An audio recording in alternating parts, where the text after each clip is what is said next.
So it is another day, but finally got the flower beds done.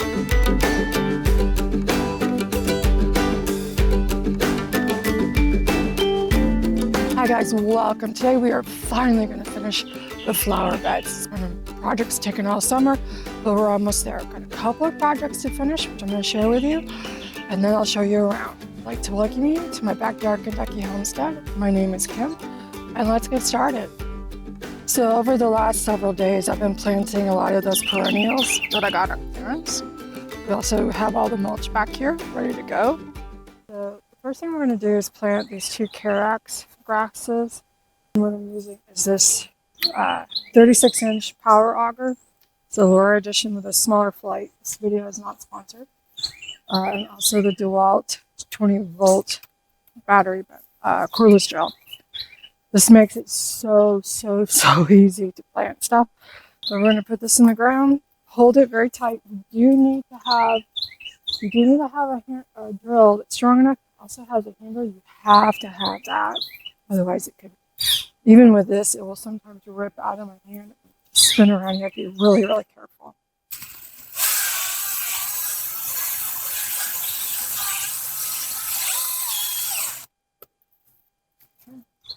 The plant had been here, so it's definitely easier.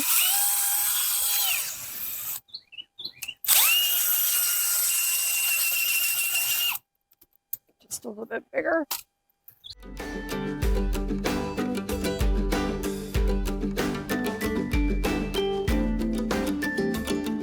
And also to make the hole a little bit bigger, I'm going to go ahead and just rock it back and forth a little bit.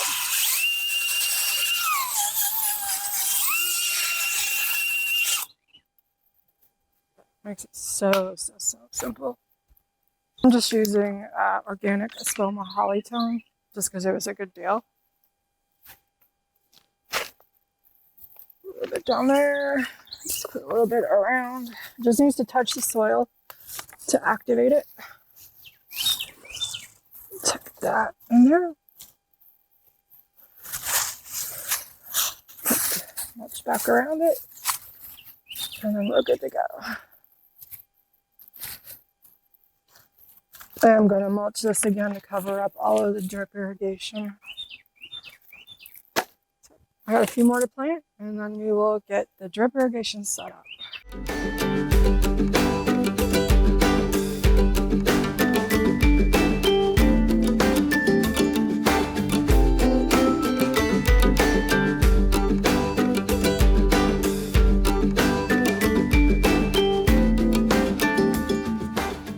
So I've got 3 new ajuga here. I want to go ahead and get some drip on that.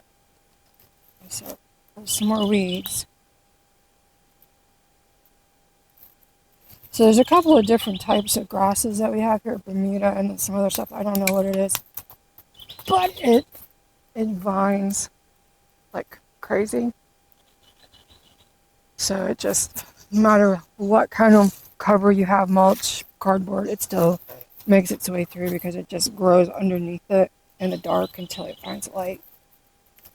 So this is going to be something that we're always going to have to deal with. These pulmonaria lungwort from Proven Winners. This is the polka dot or polka blue, something like that. It's just absolutely beautiful. So let's see, I got a new roll of drip here. So I have 1/4-inch emitter drip line for these. So I am going to switch my beds over to 2 tape irrigation next year. For the flower beds, I need the flexibility of the tubing. So this is 6-inch emitter, 1/4-inch.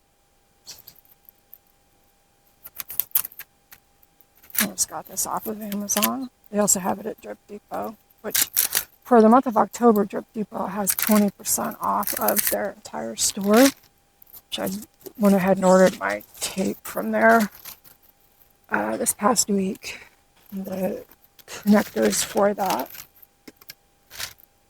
So for drip irrigation, you need to have couplers to connect to the supply line.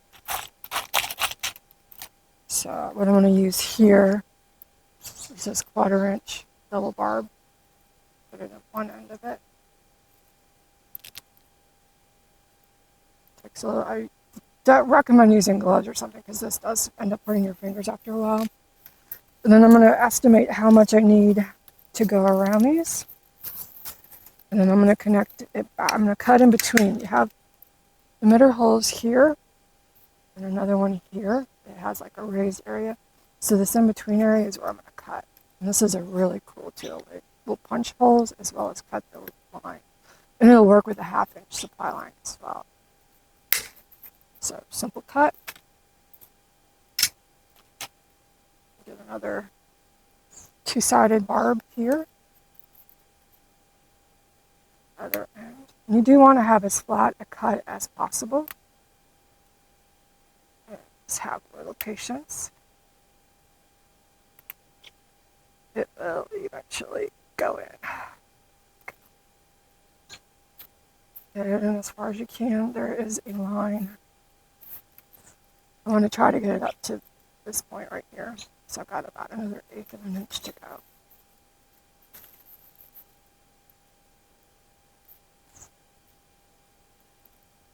Okay, should do it. It'll come out.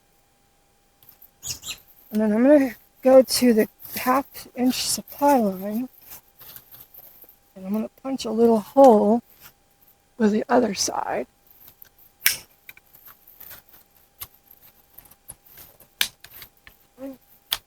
And I want to connect this twice, so I'm going to go down here.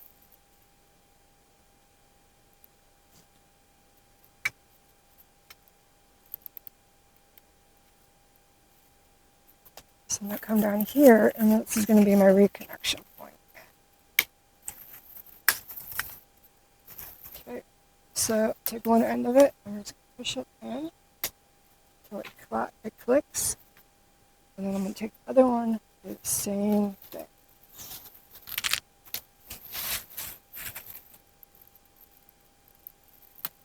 There we go.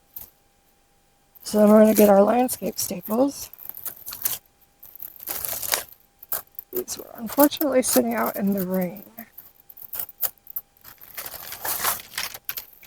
And then we're going to weave this around.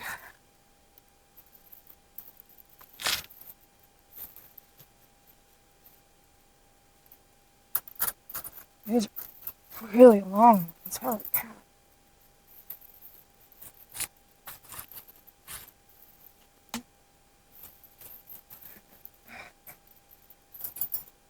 So what I'm trying to do is to get a good coverage with this line to all 3 of these plants at once.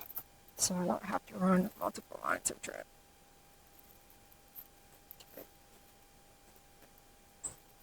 Yeah. Okay. There we go.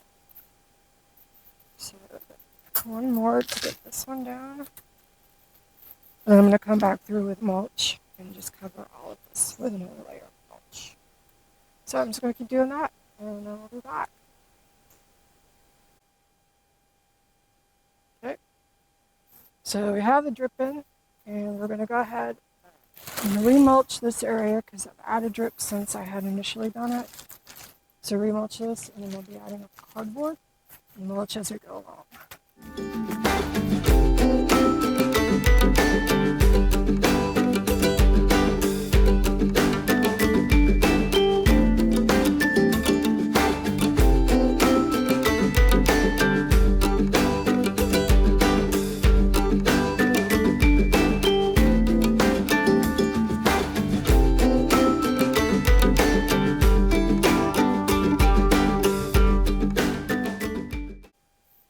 To make it a little easier, I got the wheelbarrow. Sometimes getting the mulch out of those bags can be really hard. You get, like what I got over there was a huge clump on top of the plant. So this allowed me just to grab a handful, put it where I want to. A whole lot easier. That'll work.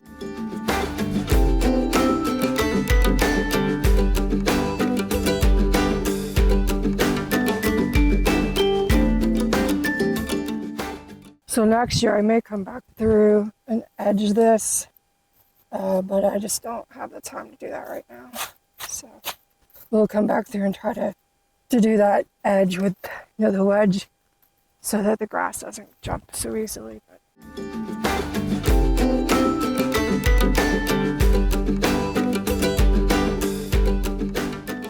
Hi guys, now it is a few days later. I've nearly got the flower bed finished.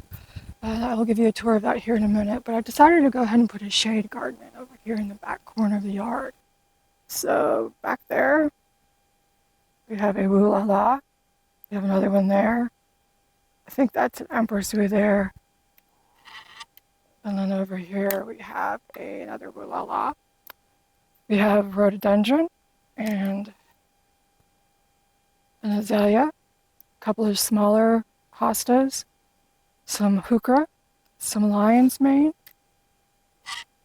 and some ajuga, and then a little bit more heuchera, and then I've got some artemisia.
Hi guys, so it is much later in the afternoon. I'm gonna have to call it for today. We'll be back tomorrow, but we're almost done. Let me show you. So the drip is in, all of the plants are in, the drip is in, and a lot of the cardboard is, but I've run out of mulch. So I will be back tomorrow to finish this up. Hi guys, so it is another day, but finally got the flower beds done. I've been working on this for just about a year. Just a little bit of background on the flower beds. October of 2023, there were no flower beds. I had bought clearance plants throughout the summer last year, started getting them planted into the ground very late October, early November last year. Had beautiful growth over this past summer, beautiful flowers, but I needed to get the drip irrigation finished. I needed to get the cardboard down and mulch down. With my knee injury and just being so busy, got away from me. The weeds overtook it. I'll put footage in here, but it is finally done and I love it. I'm going to show you around. There is still some color. It is mid-October, so we've passed a lot of the blooming season, but there is still color here and I am just so very excited about what it's going to look like next year because it looks good right now. So let me show you around. I'll give you guys just a quick overview of the entire back section of the flower bed. It starts here next to the shed and it goes all the way down to the far end of the fence where I just put the shade garden in. So lots planted. Let me show you closer. So 95% of what I have in here I got on clearance, either at Lowe's or Home Depot or Menards, but mostly at Lowe's. If you check out their Lowe's clearance rack, they have lots of really good deals. So over here we have some carex grasses. I have a hellebore, I have some ajuga that I just put in, and some balloon flower there in the front. If you've never seen that, it is a beautiful, beautiful flower. So back at the trellis, I have a clematis, which I actually thought was dead, but when I was going through to remulch everything, it was actually growing. So went ahead and put a trellis back there, got it going. So we have 5 spot-on lungworts from Proven Winners, absolutely gorgeous, beautiful blooms. And I really would like to get some more of that. Maybe I can split it next year. And then over here we have a fern, and then another heuchera. The front of the bed, we have some ajuga, which this is just absolutely beautiful. I was able to get these really, really cheap on clearance at Meijer this fall. I had a couple last year, but I added 10 more in over here. Just beautiful. There are some hostas in here, but they've been chewed up pretty badly by the bugs. So probably going to be putting on some dead bug or something next year to take care of that. We have a miscanthus grass back there. Very, very pretty. So we have a cat's pajama nepeta and a white wands veronica, more ajuga. So then we have a beautiful little lime hydrangea.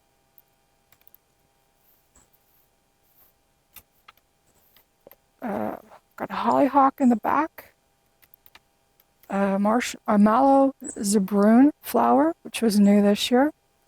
Another white wands veronica, some more ajuga and nepeta.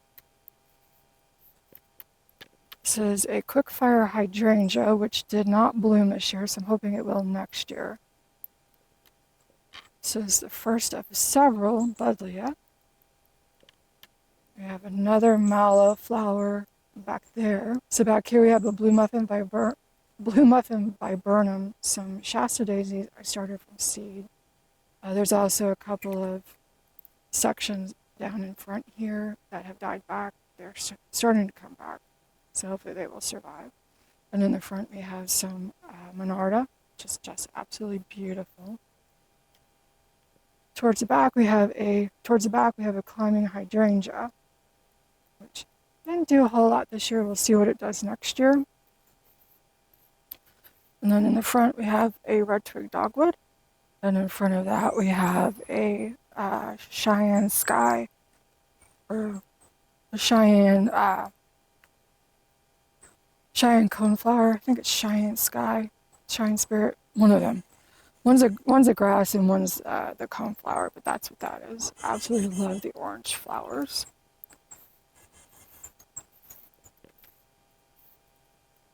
We have some salvia, some more monarda, a couple of the hot poker. These are the pineapple version.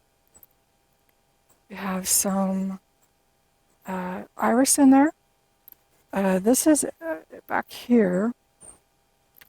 Back here is a all that glitters in gold viburnum. It's an arrowwood viburnum. In order to get the blueberries or the arrowwoods, which is the blue muffin viburnum, you have to have all that glitters in gold. You have to have a different kind in order to get the berries. You'll still get the white flowers, you just won't get the berries. So I did order that off of Proven Winners, and that was probably the most expensive plant I got for the size of it. But I wanted the berries. Over here we have, so over in here. So over here we have a coneflower I started from seed. In front of that we have a raspberry agastaki, and then in front we have a red yarrow. Some more Shasta daisies underneath there. We have a 9-bark, in the very back a wine and roses Weigela. I can't remember the one with the little red flowers on it, but that is very, very pretty. It was one I got at the Lowe's $4 sale early in the spring. And we have another buddleia. And in the front, we have several of these purple aster flowers. Some more, a different type of agastaki. A samba rose. Red gara back here, which is dark pink gara. Sorry, it is absolutely gorgeous. We have another blue muffin viburnum. We have a different kind of aster here, which is kind of died back. And then in front of that, we have a blanket flower. Here we have a midnight masquerade penstemon. And then we have the Cheyenne Sky, I think, panicum grass, which is absolutely gorgeous. These splayed out, several of them, those and some of the dark red Gara or dark pink Gara, and the echinacea just got so big I had to actually add supports to them to hold them up. I have a clematis growing up the trellis, which was doing beautifully until the last day or two. We've had lows in the low 40s the past couple of nights, so it's time to get the garden beds cleaned out because we are going to have frost in a couple of days. We have another buddleia, and then we have lemon sedum. It's not the kind, this is supposed to be perennial. It is not the kind that is an annual. I'll have to look up the name for that, but it's a lemon sedum. Behind that, we have a barberry. Some more nepeta that I started from seed. This one is rather invasive, so I'm having to pull it out. Pull it out a couple of times already this year because it just spreads like wildfire. I have a little evergreen accent. Cat's pajamas there. This is ice plant. Some more dark pink Gara and some more echinacea I started from seed. Behind that is another Weigela and some more coneflower. Another pineapple hot poker, more ice plant. And throughout here, there's also a variety of different phlox, salvia, and veronica. This bush here is a dwarf Korean lilac. I think I just ran into a spider web. This is a blue-beard Caryopteris. It is absolutely gorgeous. I posted a short, I'll link below. It was probably had 100, 200 bees on it a couple weeks ago. It has beautiful, beautiful blue flowers. And the pollinator has beautiful blue flowers. And the pollinators just absolutely love it. But this, all of this stuff was either put in this year or late last year. So I'm just thrilled with it. Another buddleia, another mallow, some brune flowers, some phlox, some salvia, another little evergreen, some more akastaki, another Weigela, and there's some Shasta daisies back there that I started, and also a sand cherry. That should get like 8 feet tall. Can't really see it now, most of the leaves are gone, but it should be huge once it's up and full grown. Some lamb's ear that I started from seed, and some more dark pink Gara. I just absolutely love the Gara. Some more agastaki and phlox, and then we have a buddleia, and surprise, another Weigela. You weren't figuring that. Here is a spirea. I don't know. They are living their life. I got all the drip in early this spring, so most of it is doing really well. We got some fountain grass. Over here we have some fountain grass, some more salvia, some more phlox. Another of the climbing hydrangea.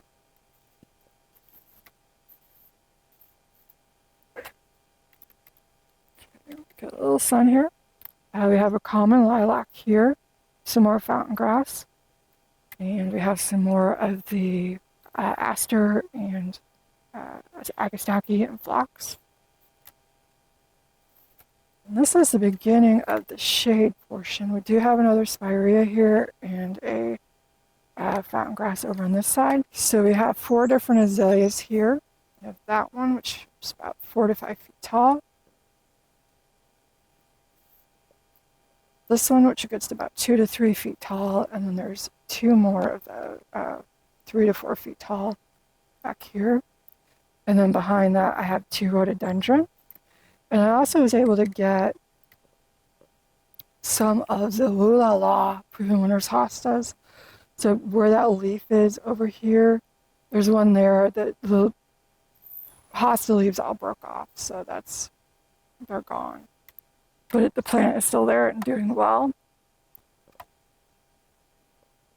But I do have two more of the Luella hostas, one back here and one over here, and those can get 5 to 6 feet tall and wide, so they're going to be huge. Should be gorgeous. Okay, and then in between that, here we have a Empress Wu, which is a hosta that gets between 4 and 5 feet, so giving these a lot of extra space. My plan is next year in the area behind the bed to get some type of grasses that will do well in the shade. And just fill that in all the way back. I do have cleanup to do along the fence, get the honeysuckle out, and doing an update on the fence itself. Okay. So in the rest of this, I've got a bunch of the smaller hostas. A different type of ajuga, which is a full shade ajuga. It's really pretty. So this one and that one. And that one is a heuchera that was really, really sad shape, but it's beautiful. Oops. It does have one little leaf and there's some growth below. It is green. It is a Dulce wildberry. And then we have leopard's bane. I'll put the name on it, but it is a plant I had never heard about before. It is a shade plant. Leonardo leopard's bane, I think it's called, here. So hopefully those will be pretty. They're not, I think it's about 18 inches tall. And then we have two more heuchera here in the front. So we have two more heuchera here in the front. So that is the back flower bed. So this is the back flower bed.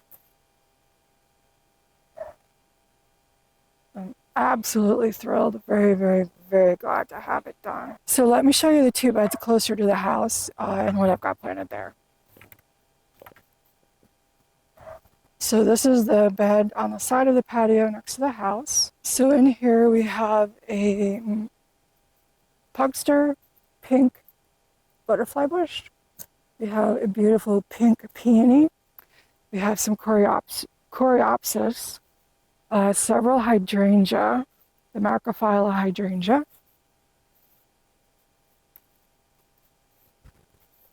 Another type of ajuga. So we have another type of ajuga here, and I don't remember, this is some type of daisy aster thing. This is a dianthus, I believe. We have some ferns back here. Some more dark pink Gara because, I love it. This is an Echinacea here. And that was just planted a while ago. It looks like it's taking. Hopefully it'll do well. And then we have an oak leaf hydrangea, which was absolutely beautiful. I went ahead and got the blooms off. It did not get enough water this year. I'm going to get this on to drip irrigation next spring. We had such a dry winter, or we had such a dry summer that this area struggled a little bit just because I didn't realize it needed water. I was focused on a lot of other stuff. And then behind that we have some different heucheras. I did go ahead and put my nectarine trees into these large pots. So we're going to overwinter them in the pots. So I'm having trouble with tree canker on that backside. I think the 4 apple trees that I put in, I'll have it. So it's likely that I'm going to take those out and have some trees in pots on the far side of the yard, which I'm going to be working on here this weekend as well to get that set up for next year. So I'm thinking about moving the trees on the other side. For some reason, this side just seems to be having an issue with that. So I'm not going to put any more money in. Take those apple trees out, and I don't know, maybe I could extend the flower bed out a little bit. But gives you more options to buy more clearing stuff next year. But we'll see. Still have some strawberries in green stock. We're going to be winterizing those here soon. We have some fern, asparagus, and more strawberries in this pot over here.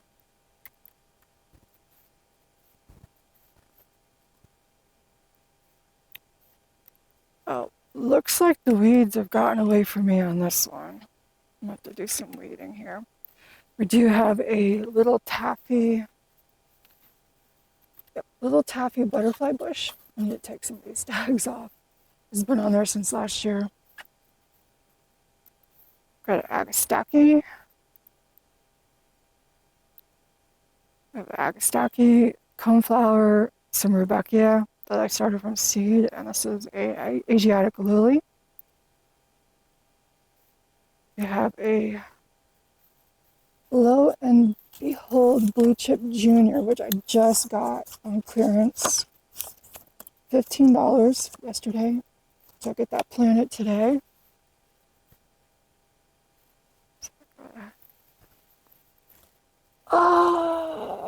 Nope.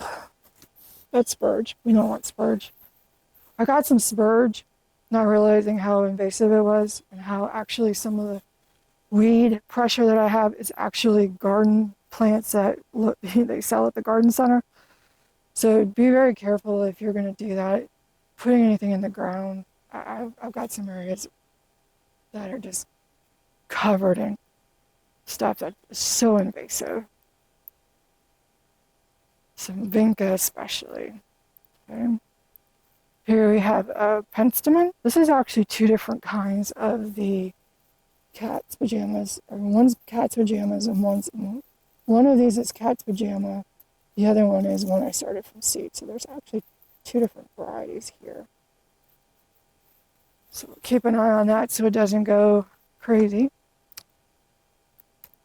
This dark pink R here, I've already chopped half of it down because it was covering all of this.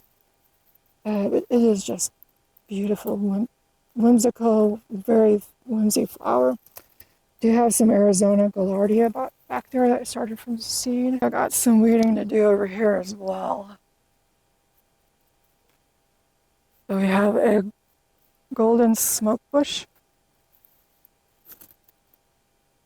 And we have some phlox as well as some lamium down there. So there's still a whole lot of work to be done. I'm going to be doing some more today. It is very chilly, so I got a sweatshirt on. So it is a good day to get out here and work. If you're interested in learning more about how to get clearance plants, especially from us, check out this video. And till the next time, I hope you have a wonderful day. Bye.